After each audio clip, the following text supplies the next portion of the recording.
Hello everyone, welcome to another Friday video and welcome to part 2 of my US native fish paludarium build.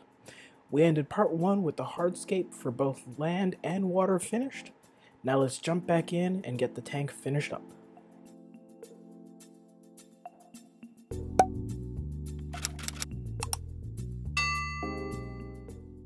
For aquatic plants, I tried to stick with mostly US natives.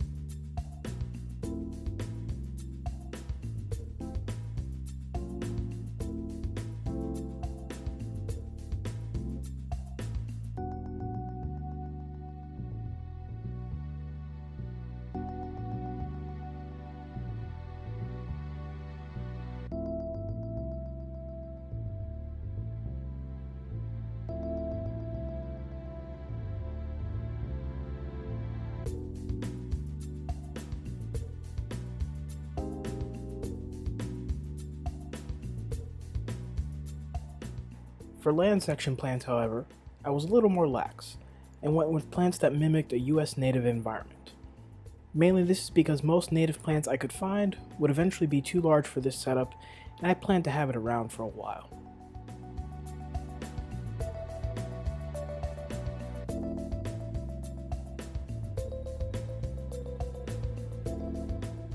I also came across some natural lichen pieces for sale on the BioDude website, which I thought would make a nice addition to the tank and would help further mimic the southeastern United States appearance I was shooting for.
Moving ahead a couple of weeks, I wasn't quite liking the look of the white sand in the setup, and I also noticed that it was hindering the growth of some of the plants, namely the stems.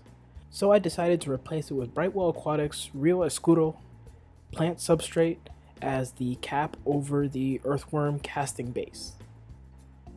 This is my first time working with a man-made planting substrate for an aquarium, and it was a little bit different working with it.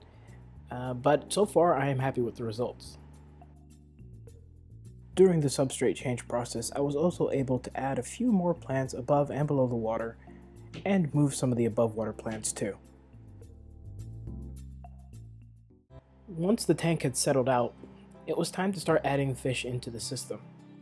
I had the few Heterandria formosa that I took out of the 5-gallon spec, and I also added a few more which I ordered in.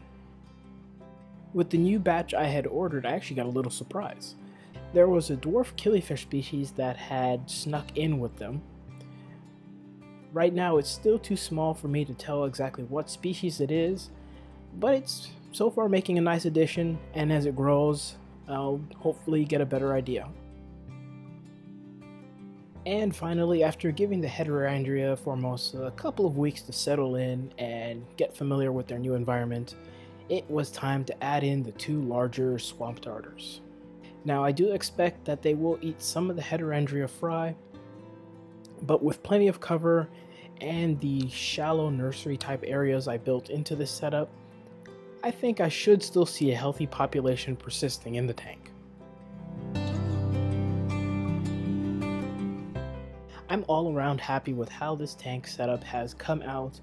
This is another build to add to the books, especially since I completely built this tank from scratch.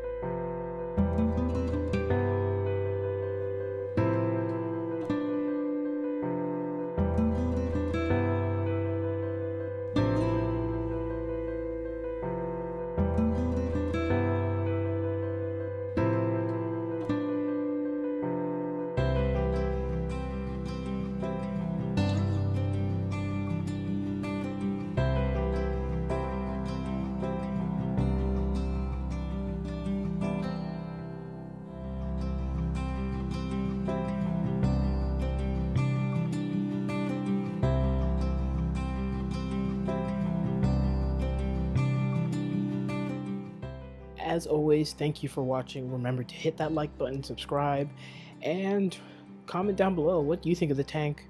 Any ideas on any other plants I should add, or just any ideas in general. Let me know.